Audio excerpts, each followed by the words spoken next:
and we whipped together a little PowerPoint presentation, which I'll try to share here.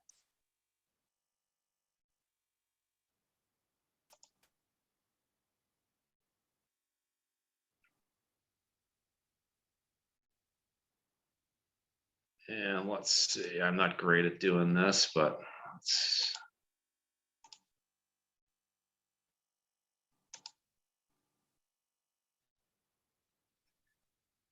Okay, so can people see that? Yep. My screen. So yeah, this, and I apologize if this is really basic, if you know all of this stuff, but we just wanted to just start talking about like what is a ZBA and why do we have ZBAs, which are zoning boards of appeal.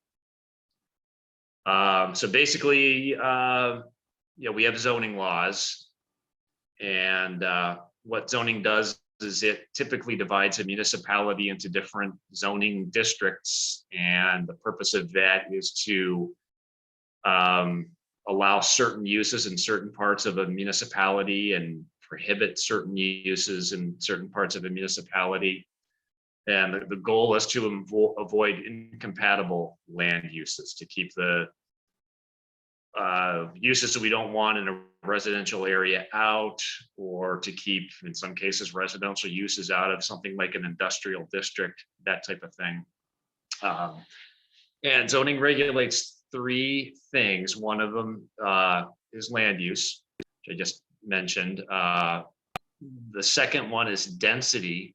So you are specifying different lot sizes in different parts of a community to either promote or discourage high density development. And the third thing it does is it regulates the placement of structures on a site. And that's where you have things like setbacks, your front yard setback, your side setbacks,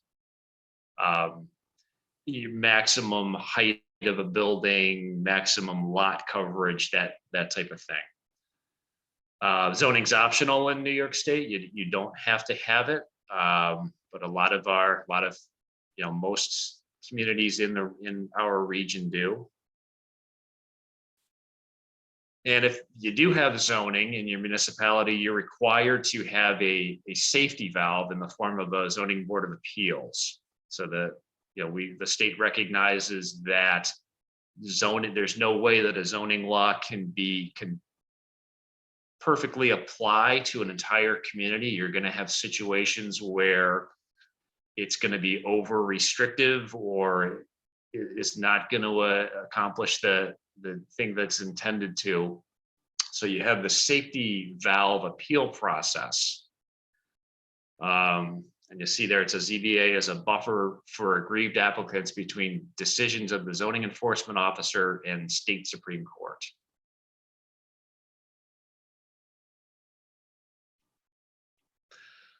So a ZBA is typically town by town or village by village, and they're either 3 or 5 member boards. The members are public officers, so they are bound to all of the requirements that New York State has for public officers. They have to live in the municipality that the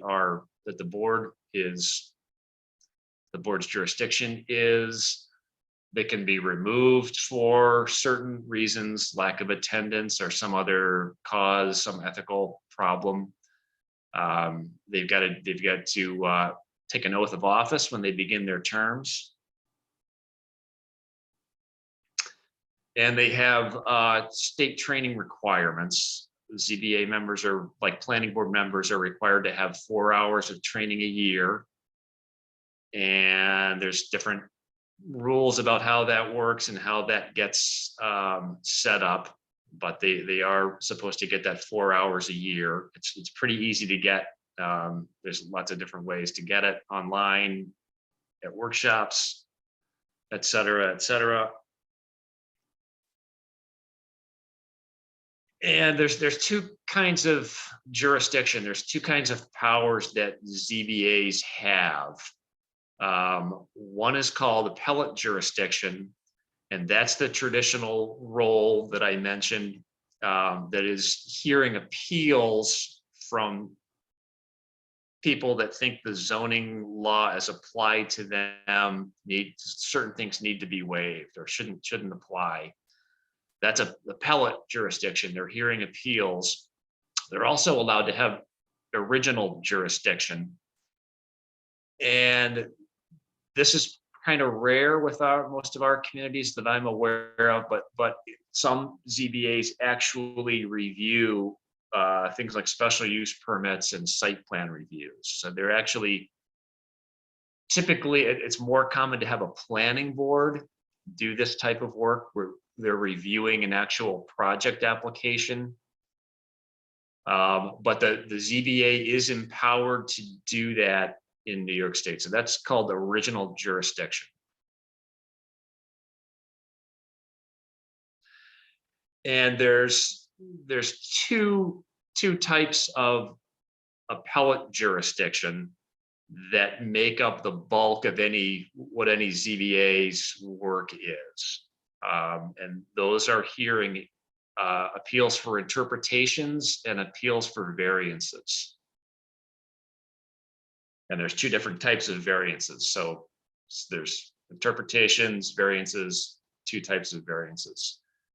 So what an interpretation is a applicant might be turned down by a zoning enforcement officer. They're applying for a permit to undertake some type of development or use, and the ZBA will turn them down, and the applicant will argue that, well, the ZEO, the zoning enforcement officer, just isn't interpreting the law correctly, that their interpretation of maybe a definition is too narrow.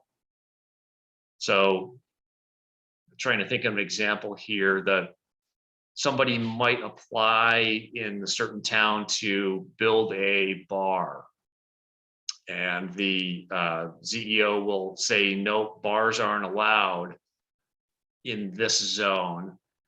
But the applicant will say, well, restaurants are allowed in that zone, and a bar is really a restaurant. So the definition of restaurant should encompass bar, something to that effect, where there's a disagreement over what is included in a definition.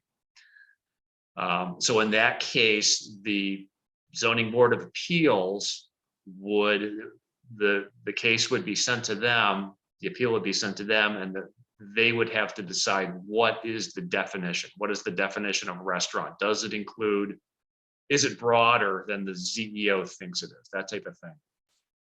Another common cause for an appeal for an interpretation is things like how setbacks are measured. Some zoning laws are very vague in how, for example, a front yard setback is measured. And the ZEO might feel that it should be measured from the road right-of-way line, and the applicant might say, oh no, it should be measured from the center line of the road. So in cases like that, the appeal would go to the ZBA, who would decide what is the proper way to measure a setback. And there are rules under which the ZBA operates. There are rules how they have to operate to hear interpretations, and also how they hear and decide on variance cases. And this is, we could do a whole 2-hour presentation on how ZBAs actually work, but you know, there's certain case law and precedents on how the ZBA does their job to come up with their interpretation.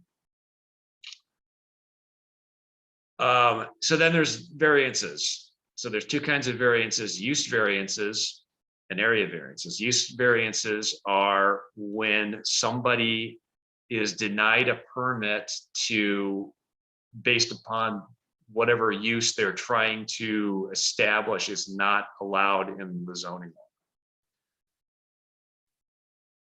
law. And these are kind of rare. cases for the ZBA, but they do come up from time to time. So the applicant might argue that the zoning is so prohibitive of anything that I want to do that I can't get any reasonable return on the use of my property. That it's so restrictive. There's what you're allowing me to do with my property isn't feasible. So I'm going to try to get a use variance to do the use that I want to do on the property. So that appeal for the use variance goes to the ZBA, and the ZBAs all across the state have a very defined sort of set of tests that they need to apply to a variance request. So they're all, no matter where you are, you're operating under the same criteria for either granting or denying the use variance. And you can see on the screen there's 4 tests. It's got to be a unique circumstance. It can't be a self-created hardship. The use variance, if granted, can't detrimentally alter the essential character of the neighborhood. And these tests make it so that use variances are very, very difficult for a ZBA to grant. The applicants really has a hard time proving and passing all of these tests to be granted a use variance. The other type of variance is the area variance, and this is much, much more common. And area variances probably make up, I don't know, 90%, maybe more of what a typical zoning board of appeals, what the appeals that they hear, the business they conduct is mostly area variances. And that's basically where an applicant's asking for relief from a dimensional standard. So the zoning might say you need a 1 acre minimum lot size to build a house. And the applicant will say, well, I don't have an acre, I've got 0.85 acres. Can you give me relief from the zoning to build on a little bit of a smaller lot? Or they'll commonly want to maybe have a smaller side yard setback due to the unique configuration of their lot. It doesn't make sense, or they can't have like the full side or rear yard setbacks, something like that. There are tests, again, a common set across the state of area variance tests that need to be applied. And these are much easier for the applicant to be granted. It's a lot easier to make a case for an area variance than it is for a use variance. So most area variances are granted by the typical ZBA, but that's not always the case. So in New York State, we are authorized to have joint boards, joint planning boards, and joint ZBAs. And that's laid out in town law, and it's laid out in general municipal law. This is a cut and paste from general municipal law. You can see that highlighted in yellow, you're allowed to do a consolidated ZBA. And it's a good idea for a lot of reasons. And we certainly, at the Tuckahoe Commission, we've always promoted it. And the pros, I don't know if I have them all listed here, but some of the pros are a municipality only has to appoint 1 member. So you only have to have 1 person in your community you have to get to sign up to be on this board. And number 2 here, when you have this sort of a regional board, the members are kind of removed from hearing appeals from their neighbors, so they can be a little more objective. It's not it's not so close, the decisions aren't so close to home that you're worried about the guy down the street is going to be mad at you if you deny a variance, or the neighbor's going to be mad at you if you approve a variance, that type of thing. You just have a little more of an arm's length from your decision making. Number 3, the members are more involved with, you get more practice if you have more appeals that you're hearing as part of a regional board.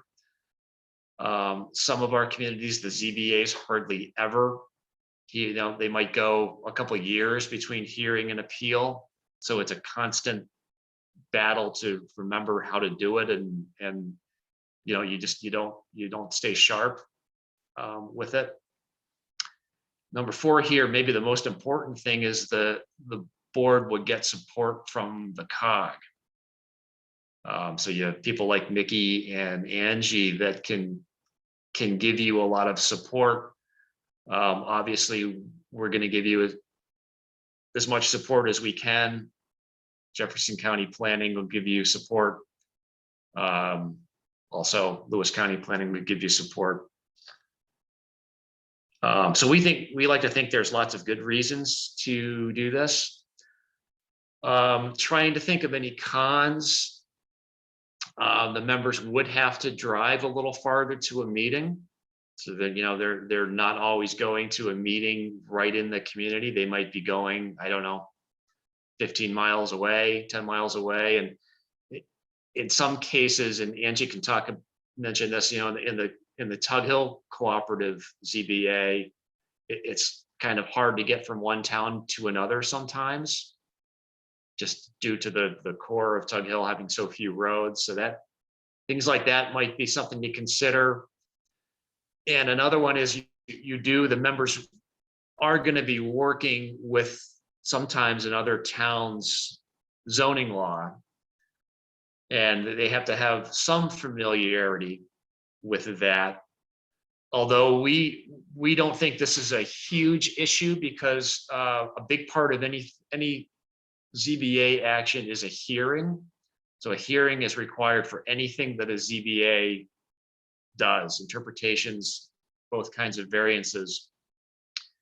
And those hearings are supposed to be very structured. There's evidence given, there's questions asked. It's kind of a quasi-judicial hearing.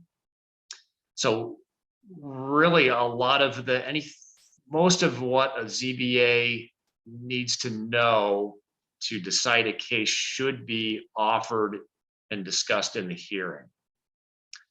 And like I say, this is we can go into a whole half an hour about how that hearing is done. And we're available to do that if you'd like probably some other time. So tips to make a joint board like this work. One of them would be, there's a point where a cooperative ZBA could become too big, where it's just the geography doesn't make sense. There again, you have the driving issue. If you have too many communities, then it can be a situation where there's too much work. You're just overloaded with appeals. Number 2 here, the municipality should have something in common. So there should be some kind of a regional similarity, and certainly the existing RACOG cooperative ZBA, you've got that going on. The cooperative Tug Hill Council ZBA, you've got that core of Tug Hill common region. So you don't want really disparate communities that don't have anything in common with each other. Probably won't make a great cooperative board. And the third thing here, it can be a little confusing maybe if the communities have different newspapers of record that you have to publish notices of public hearings in, but that's probably not, maybe Angie can speak to that more, or maybe Nikki can. That's probably not that big of a deal. And there's probably more of these that I'm not thinking of, but we'll interesting to hear people's questions and opinions, and we can certainly add to those. So I'm going to turn it over to Angie, and she could talk a little bit about how the Cooperative Tug Hill ZBA is set up and how it works and how it's worked, and if any insights maybe she can give you. And Angie, I'll just tell me when you want me to advance the slide. Okay. So as Matt says, we have a currently operating joint ZBA in the CTHC. And as you can see on there, my towns that are in it do cross county lines. These are some of my original towns that have been in the Cooperative Tug Hill Council since it started.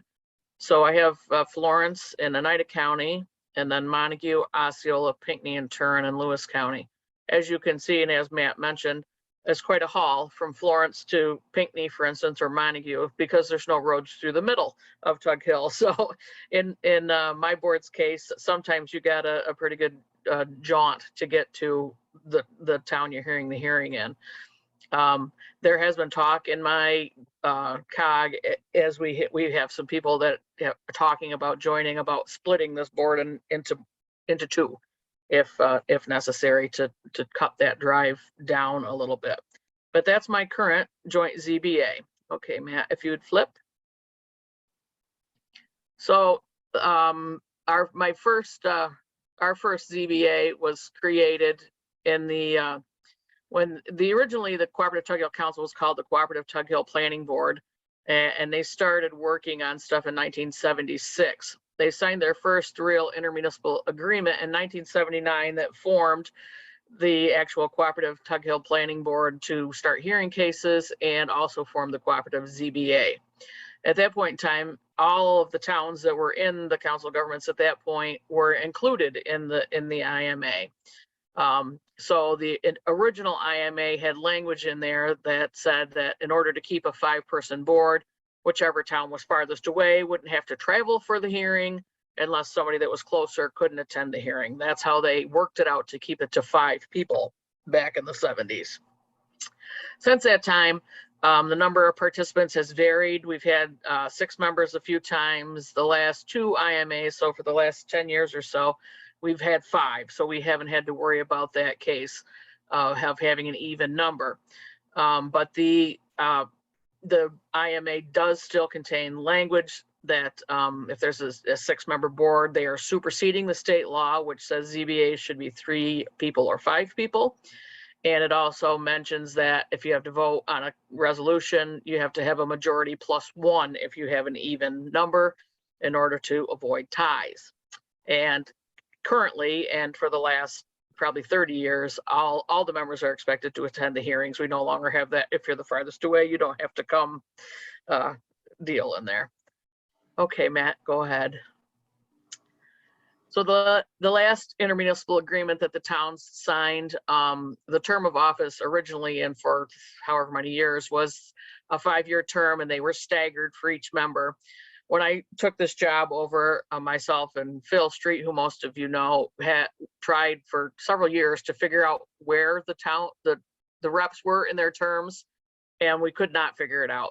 So we talked to the towns before the last intermunicipal agreement was signed, and they decided to make all of the members a 1-year term of office so that they could put it with their annual appointments each year in January. They appoint a ZBA rep. They avoid losing track of the terms, but this is also superseding state law because state law is a 5-year term. So that is how they've dealt with that, to try and make that less of a pain as things move on, so they don't lose track, because the towns are all over the hill and not just like one town clerk trying to keep track. So they the last intermunicipal agreement, they changed the term of office to 1 year. So the way the board is set up, there's a chairman, there's a vice chairman or an acting chairman who acts when the chairman is not there, and a secretary. The board elects their own officers at their first meeting of the year, prior to their first hearing of the year. And the IMA does allow for the delegation of the secretarial or administrative duties to the Cooperative Tug Hill Council. So their secretary for the last, I don't know how many years, has been the circuit rider for the Cooperative Tug Hill Council, is the one that performs their secretarial and administrative duties, which makes it a lot easier on them. Okay, go ahead, Matt. So the way it is set up in CTHC, the CTHC supports the cooperative board by providing myself as a coordinator. I do all the administrative support, and I take the applications and get them ready, send them for a 239M county review, any of that stuff, send the cases out to the board, talk to the town clerk and find out dates we can use the building for hearings. I send a draft of the public hearing notice to the town clerk. Of course, they can edit it as they want. And I take minutes at the hearings, and then I draft the decisions and send them out for their review and approval. So a lot of the stuff that the boards have the hardest time with, keeping things in the right order and making sure things go correctly, are provided by the CTHC by providing them with me. They also cover the costs for any of the copies, the postage, the mailings, the basic office supplies for all of the towns that are part of the ZBA as part of their membership in the Council of Governments. The towns, what they provide, other than the representative, is they receive any of the application fees that come in, and that helps cover their costs.